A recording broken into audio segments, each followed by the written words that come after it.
दोस्तों चलिए आज की वीडियो शुरू करते हैं।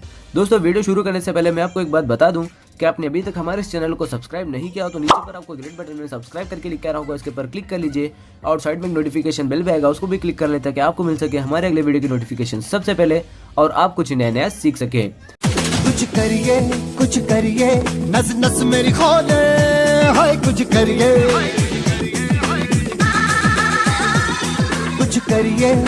करिए बस बस बड़ा बोले अब कुछ करिए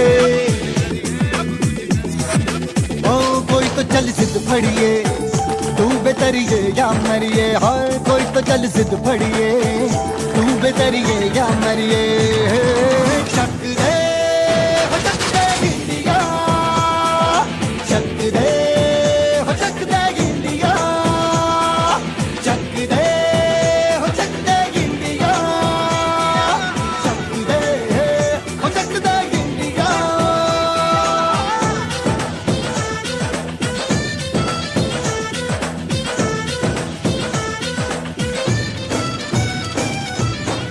लड़ती पतंगों में भिड़ती उमंगों में।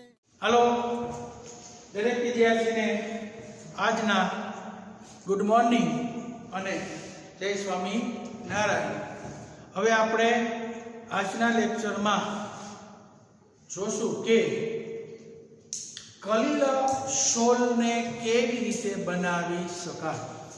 આપણે આગળ જોયું કલિલ સોલનું વર્ગીકરણ, સોલનું વર્ગીકરણ પૂરું થયા પછી હવે આ જે કલિલ સોલ બન્યા, હવે આ સોલ એની બનાવટ, કલિલ સોલના પ્રકારો વર્ગીકરણનો અભ્યાસ કર્યા પછી હવે આપણે કલિલ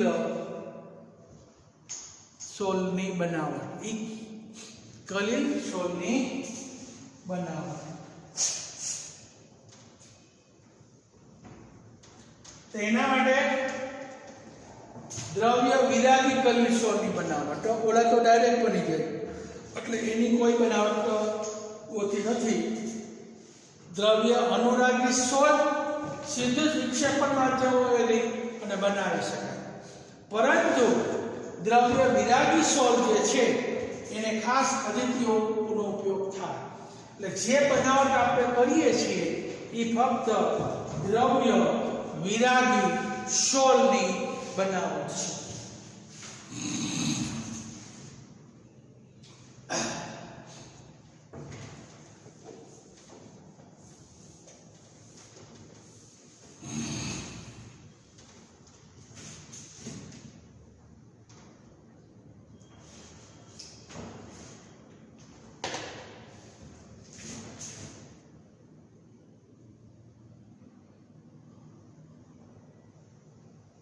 કલિલ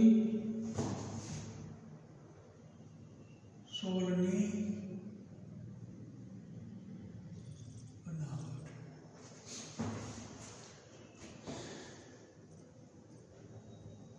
કલિલ સોલની કેટલીક અગત્યની બનાવટની કેટલીક અગત્યની પદ્ધતિ।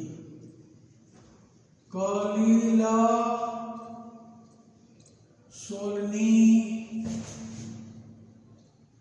બનાવટની કેટલીક અગત્યની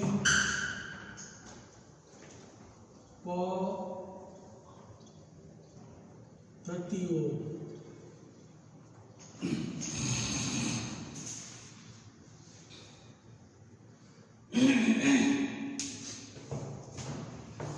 એમાં રાસાયણિક પદ્ધતિ,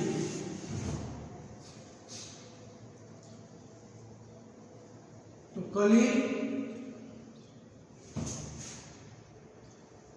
સોલની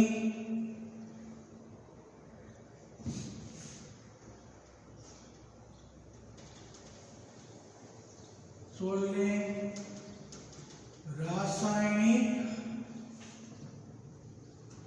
પ્રક્રિયાઓથી બનાવી શકાય છે।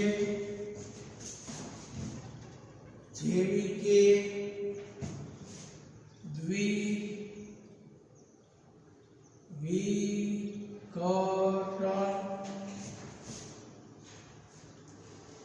ઓક્સિડેશન, રિડક્શન,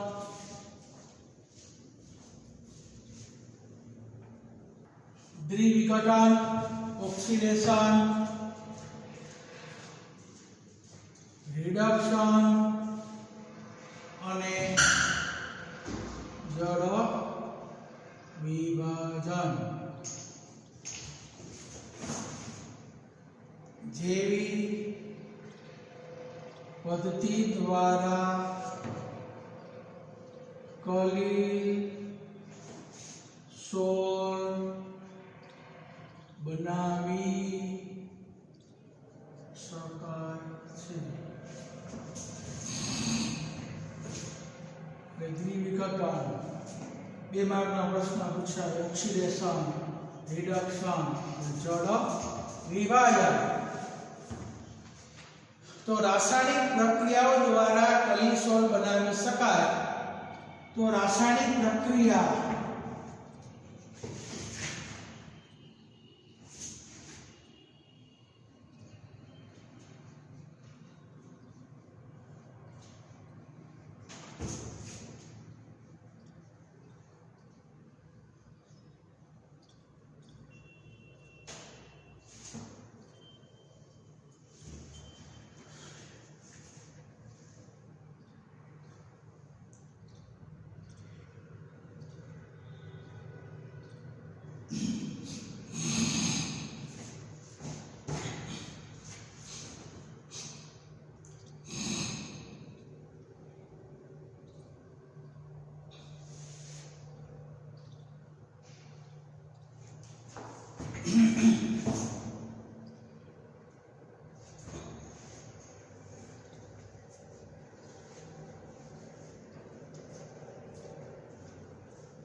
પહેલી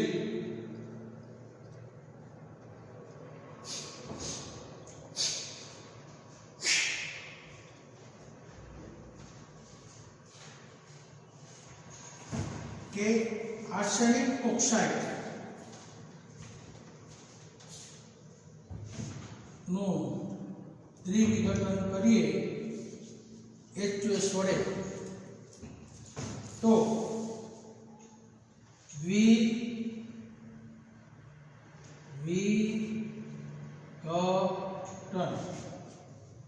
તો એમાં આર્સેનાઇડ સલ્ફાઇડના કલીલ સોલ મળે.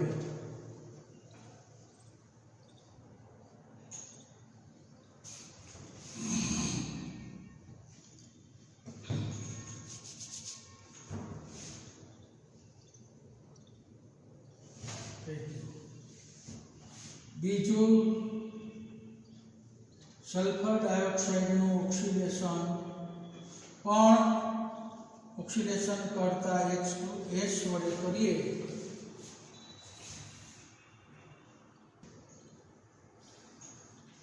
SO2 નું ઓક્સિડેશન H2S વડે કરીએ એટલે ઓક્સિડેશન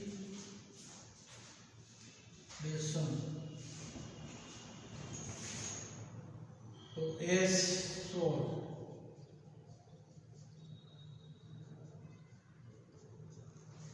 plus H2O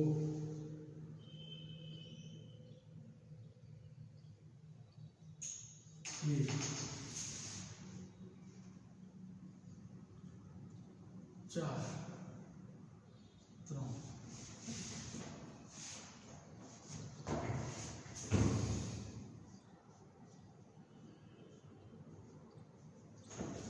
હવે AuCl3 નું ફોર્માલ્ડિહાઇડના દ્રાવણ વડે રિડક્શન થઈ અને AuSol મળે.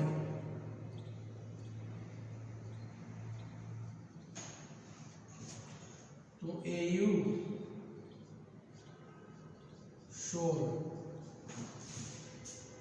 प्लस आનું ઓક્સિડેશન થાય અને ક્લોરીનનું પણ ઓક્સિડેશન થાય.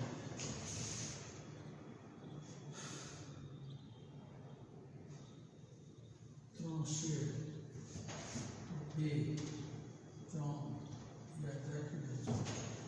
2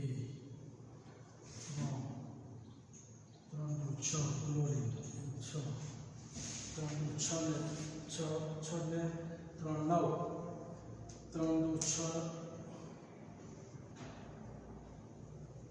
3 6 6 12 3 6 અને 6 12 3 ને 3 6 6 ઓક્સિજન. અને ચોથી પ્રક્રિયા જળ વિભાજન ફેરિક ક્લોરાઇડનું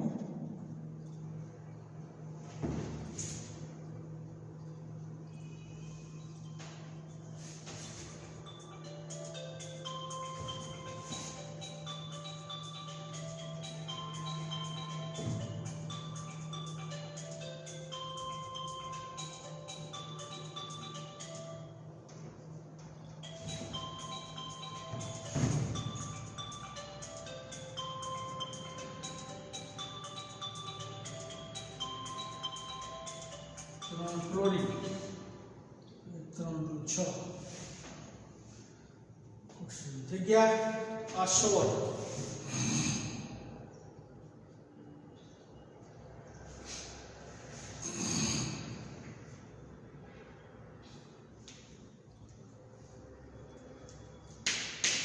જો આ 3 પ્રક્રિયા દ્વારા તમે આને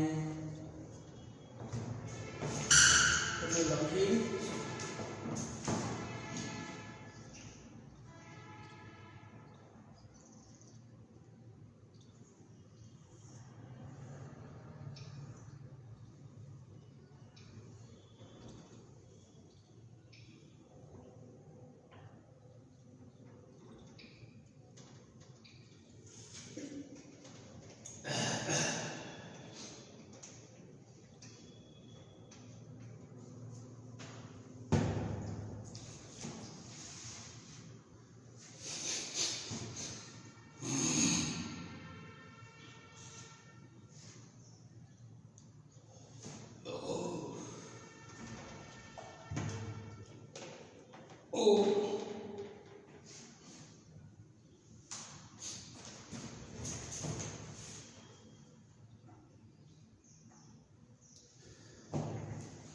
આર્સેનિક ટ્રાયોક્સાઇડનું H2S વડે દ્વિવિઘટન થઈ અને આર્સેનિક સલ્ફાઇડના સોળ મળે. સલ્ફર ડાયોક્સાઇડનું H2S વડે ઓક્સિડેશન થઈ સલ્ફરના સોળ મળે. ઓરસ ક્લોરાઇડનું ફોર્માલ્ડિહાઇડના જલીય દ્રાવણ વડે રિડક્શન થઈ અને ગોલ્ડના સોળ મળે. ફેરિક ક્લોરાઇડનું જળ વિભાજન થઈ હાઇડ્રોક્સાઇડના સોળ મળે છે.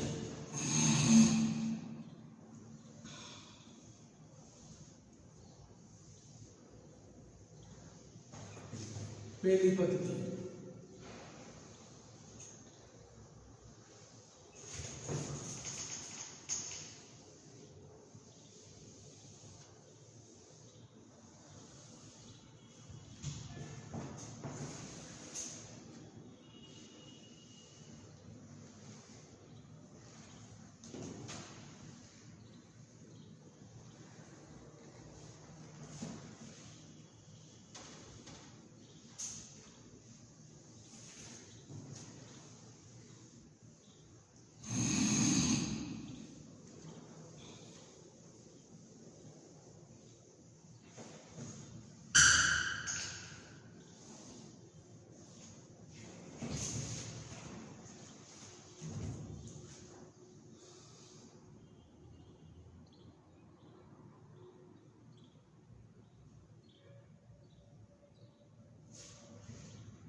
હવે બીજી પદ્ધતિ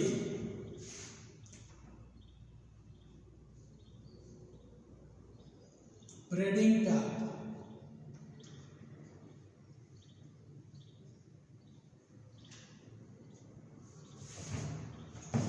अथवा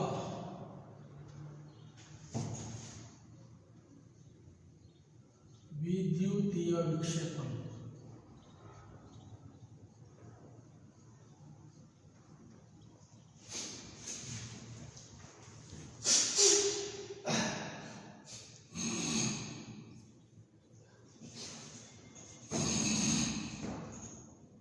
तो आना माटे આપણે પહેલા આકૃતિ દોરીએ।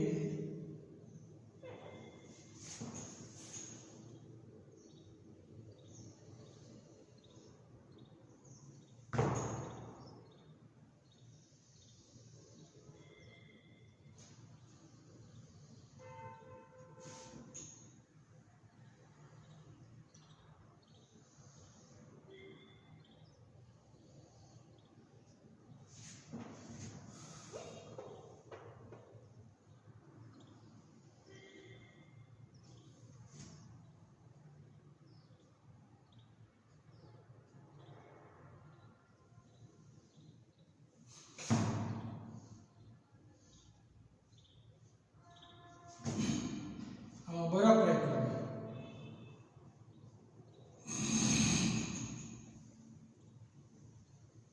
विक्षेपण माध्यम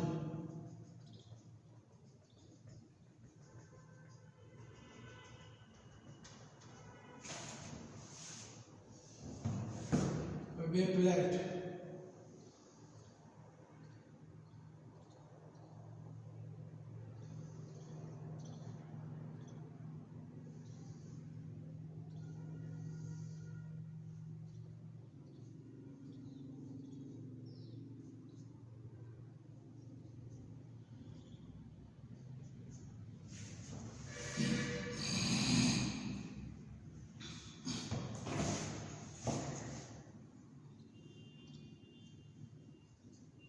आ पद्धति में विक्षेपण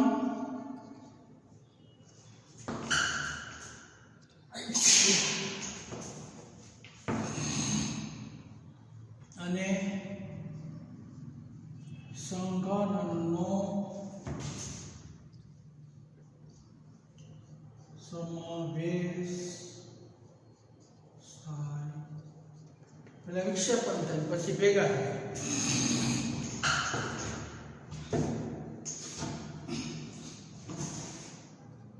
જેમાં સિલ્વર ગોલ્ડ અને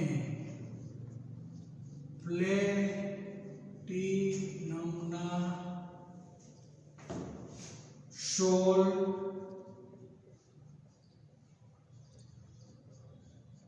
बनावी शकाय छे।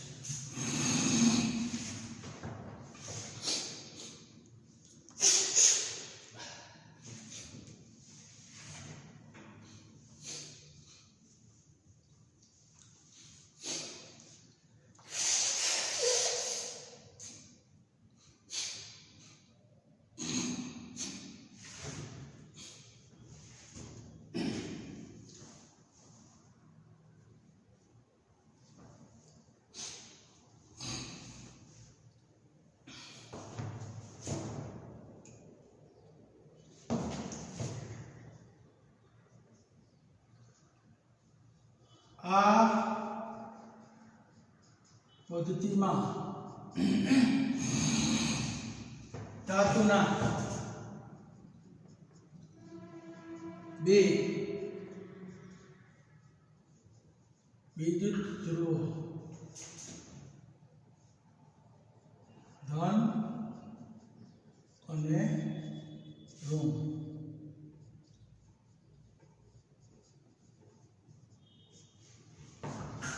ध्रुव वच्चे लगाड़े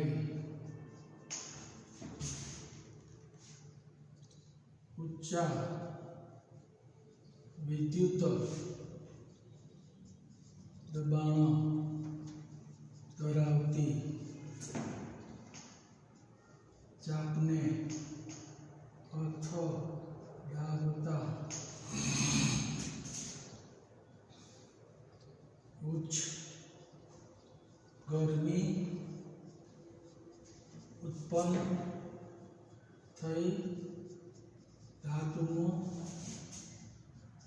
બાષ્પાયન થઈ કલિલ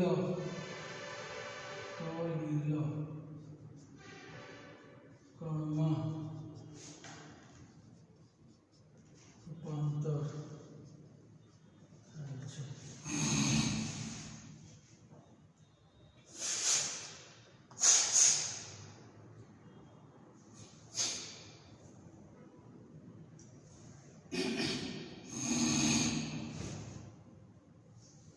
કલિલ કણના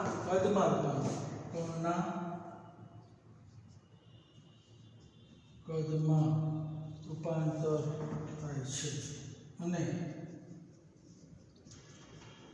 કલિલ સોલ બને છે.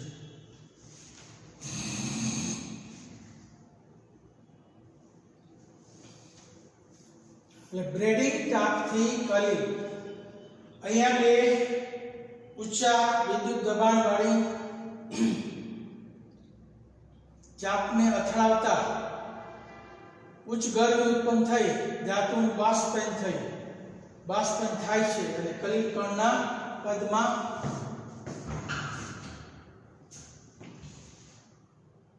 ઉત્પન્ન થતા ધાતુનું બાષ્પન થઈ કલિલ કણના કદમાં રૂપાંતર થાય છે અને કલિલ સોલ બને છે. એટલે આ ધન અને ઋણ ધાતુના જે ધ્રુવ છે એમાં સ્પાર્ક થાય, ગરમી ઉત્પન્ન થઈ, નાના નાના કણોના બાષ્પ બને, એ સમુચ્ચય થઈ અને કલિલ કણના હદમાં ફેરવાય અને નાના નાના કણો જે બને એ કલિલ કણના હદમાં ફેરવાય અને કલિલ સોલ બને છે, જેને બ્રેડિંગ ચાપ ટુકડો ઉછાળ. અહીંયા બરફ નાખેલો હોય, અહીંયા શું હોય? બરફ, એટલે ઠંડુ પડી જાય એટલે અહીંયા કલિલ કણ છૂટા હોય.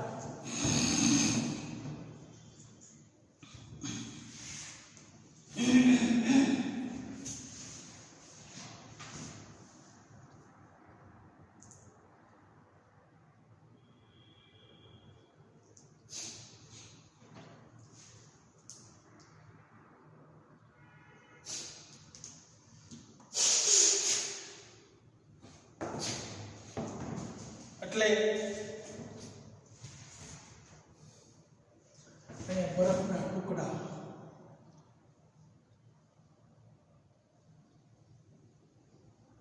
મૂકો.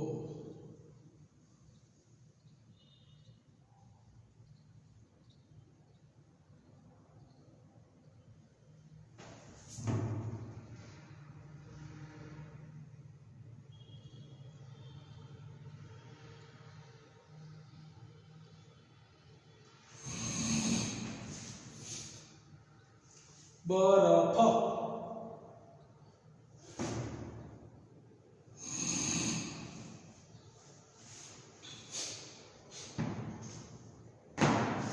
હવે પેપ્ટિક કલર.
ચાલો પેપ્ટીકરણ. તો પહેલા પેપ્ટીકરણ કોને કહેવાય? દાખલા તરીકે કોઈ તાજા બનેલા અવક્ષેપમાં અલ્પ પ્રમાણમાં વિદ્યુત વિભાજ્યનું દ્રાવણ ઉમેરવામાં આવે તો નાના કલિકણમાં રૂપાંતર થઈ અને જે સોલ બને તો એને આપણે પેપ્ટી, કારણ કે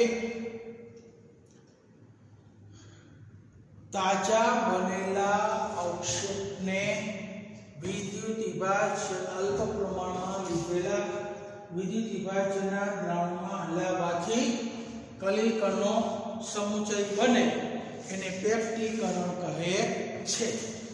કારણ કે જે અવક્ષેપ લીધો है એ અવક્ષેપ વિદ્યુત વિભાજ્યના બે આયનો હોય, એક તો ધન આયન અથવા ઋણ આયન. વિદ્યુત વિભાજ્યના કાં તો ધન આયનનું અધિશોષણ કરે અથવા ઋણ આયનનું અધિશોષણ કરે. કોણ? તાજા બનેલા અવક્ષેપની સપાટી ઉપર વિદ્યુત વિભાજ્યના ધન આયન અથવા ઋણ આયનનું અધિશોષણ કરી અને અંતે તે તૂટે અને કલિસોલમાં રૂપાંતર પામે. જો ધન આયનનું શોષણ કરે તો કલિનો વીજભાર ધન બને. જો વિદ્યુત વિભાજ્યના ઋણ આયનનું અધિશોષણ કરે, અવક્ષેપની સપાટી હોય સપાટી એના પર વિદ્યુત વિભાજ્યનો કાં તો ધન આયનનું અધિશોષણ કરે કાં તો ઋણ આયનનું અધિશોષણ કરે અને સોલ બને.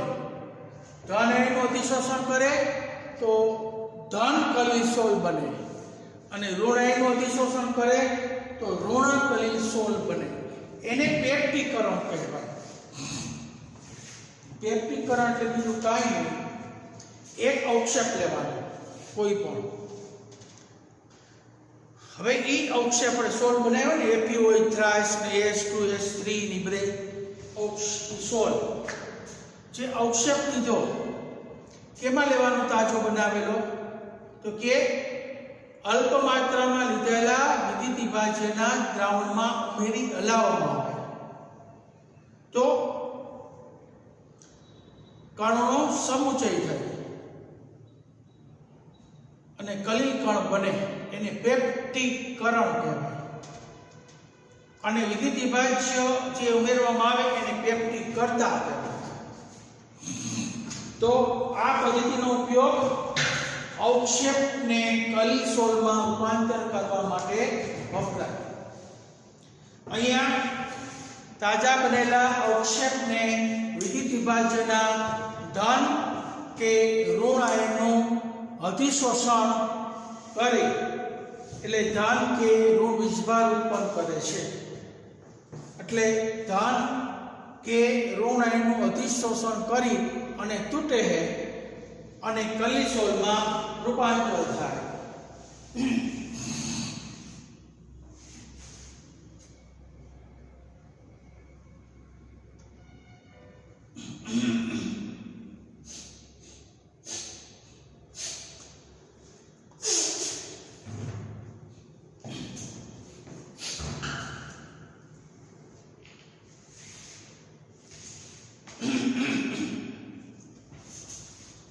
ચાલો પેપ્ટીકરણ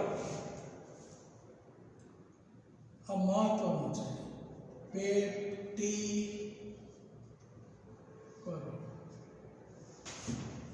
પર નોંધ લખો.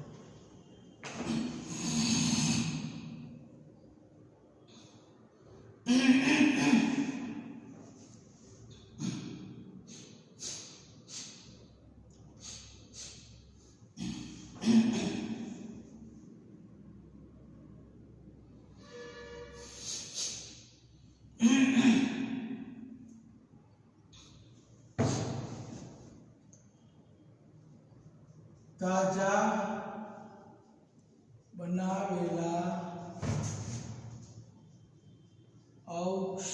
જેમાં અલ્પ પ્રમાણમાં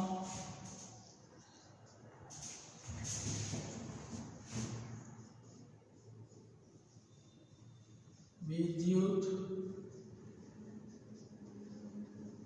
વિભાજ્યનું દ્રાવણ ઉમેરતા કલીલ કણનો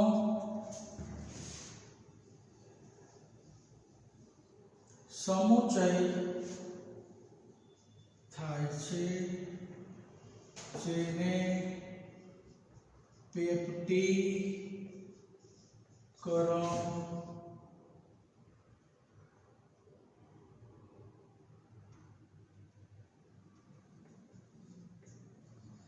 કહે છે.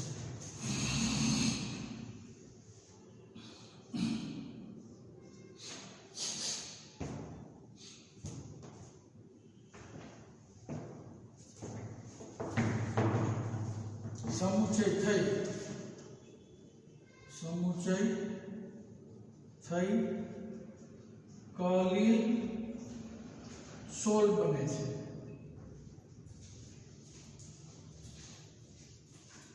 જેને પેપ્ટીકરણ કહે છે.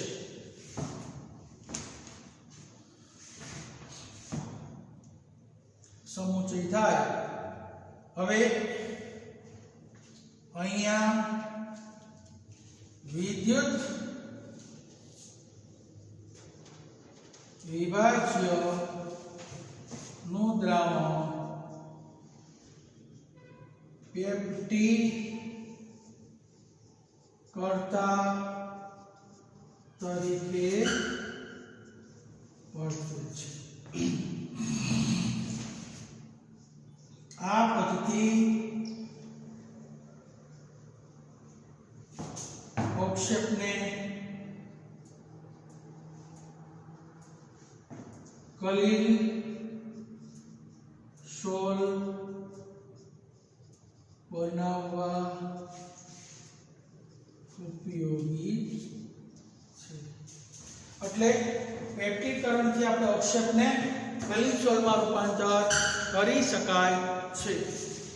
તો આ પદ્ધતિ દ્વારા જે આપણને જે અવક્ષેપ મળ્યા હોય એમાં વિદ્યુત વિભાજ્યનું દ્રાવણ ઉમેરીએ તો આપણને સોલ મળે. એટલે સામાન્ય પેપ્ટીકરણની પદ્ધતિ અવક્ષેપનું સોલમાં રૂપાંતર કરવા માટે ઉપયોગી થાય છે.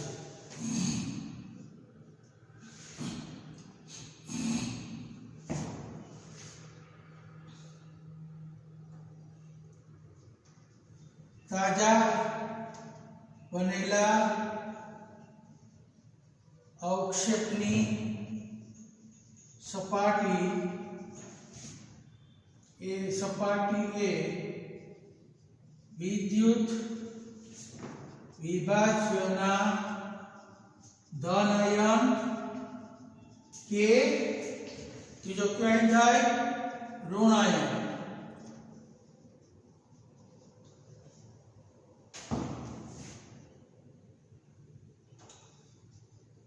અધિક શોષણ કરી સોલ બનાવે છે, જેનો વીજભાર ધન કે ઋણ બને છે.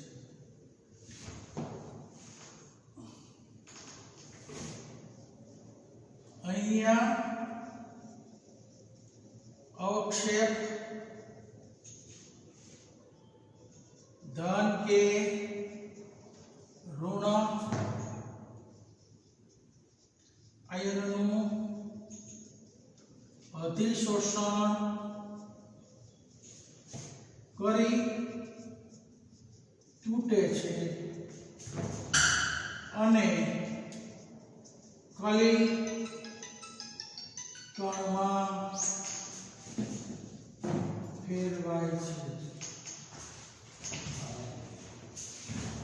તો પેપટીકરણનો અર્થ એ થાય કે તાજો બનાવેલો અવક્ષેપમાં કોઈ વિદ્યુત વિભાજનનું દ્રાવણ ઉમેરો અને એને હલાવો તો અવક્ષેપની સપાટી ઉપર વિદ્યુત વિભાજન ધન આયન અથવા ઋણ આયનનું અધિશોષણ કરી અને દાળમાંથી આયનનો સંપર્ક તૂટી જાય અને સોળ સાથે એ અધિશોષિત થઈ જાય.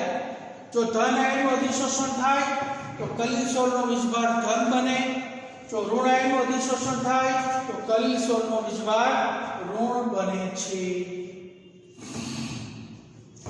તો અવક્ષેપ જો ધન આયનનું અધિશોષણ કરે, લાઈન તમને નોંધમાં લખાવી દો, જો અવક્ષેપ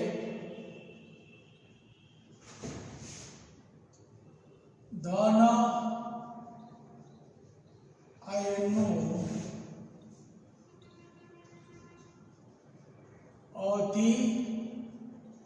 અધિશોષણ કરે તો ધન કલીલ સોળ બને છે. અને જો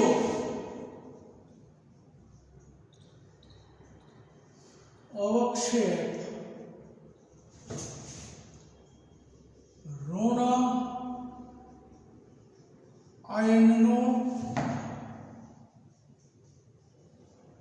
અધિશોષણ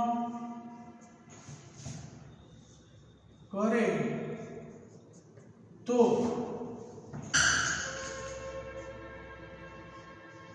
ઋણ કલીલ સોળ બને છે. આ બધું તમે દર્શાવો તો આ મુદ્દામાં બધું જ આવી ગયું.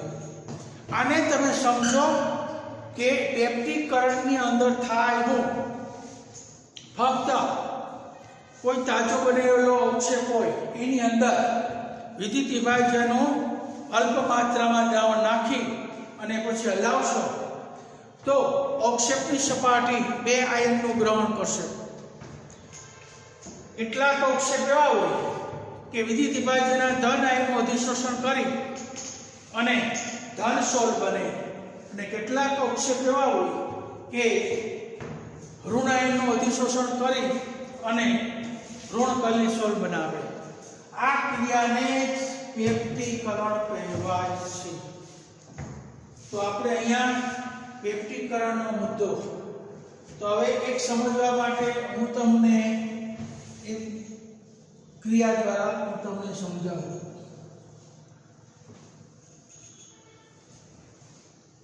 આ બધા ટોપિક ખાસ ધ્યાન રાખજો, થોડા ડિફિકલ્ટ છે.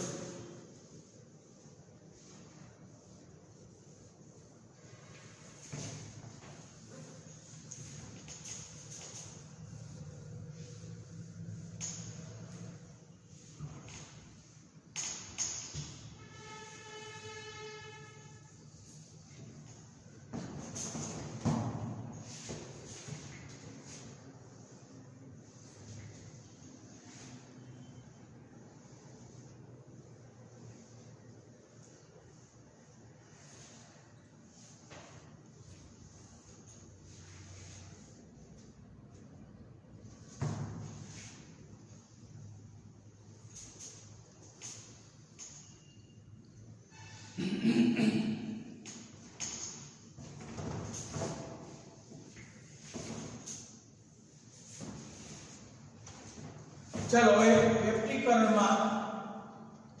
પેપટીકરણ ઘટના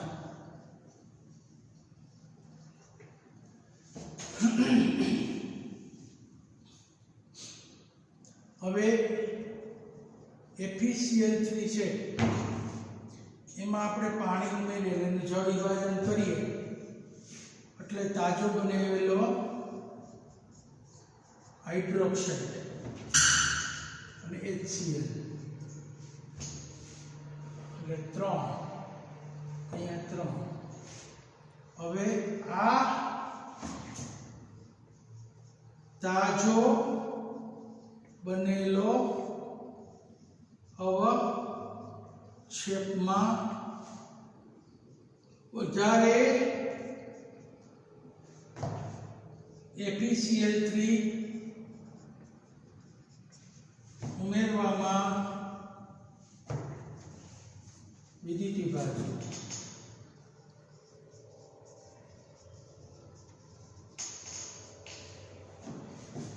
ઉમેરવામાં આવે તો FeOH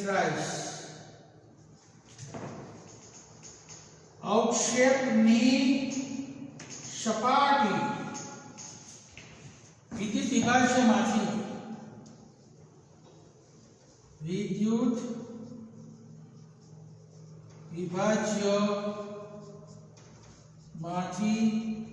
Fe+3 નું અધિશોષણ કરે છે, જેથી ધન વીજભારિત કલિલ સોલ બને છે. એટલે મેં ખાલી તમને સમજવા માટે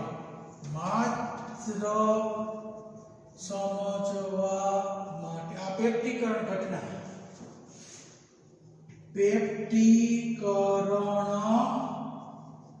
ઘટના માત્ર સમજવા માટે.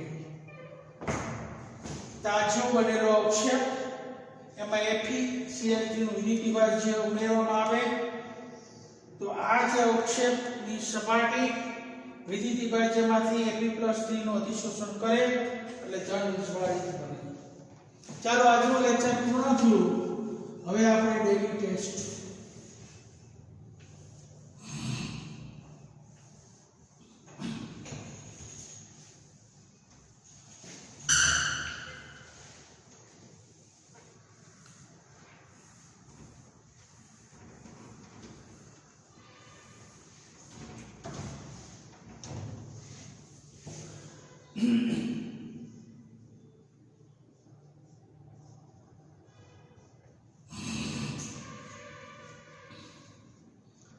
રાસાયણિક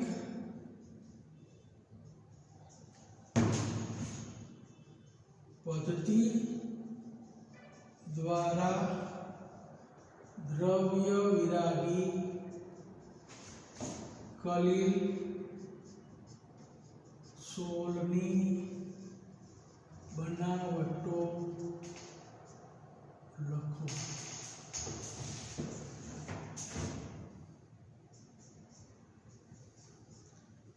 બ્રેડિંગ, ચાપ પદ્ધતિ, આકૃતિ સાથે સમજાવો.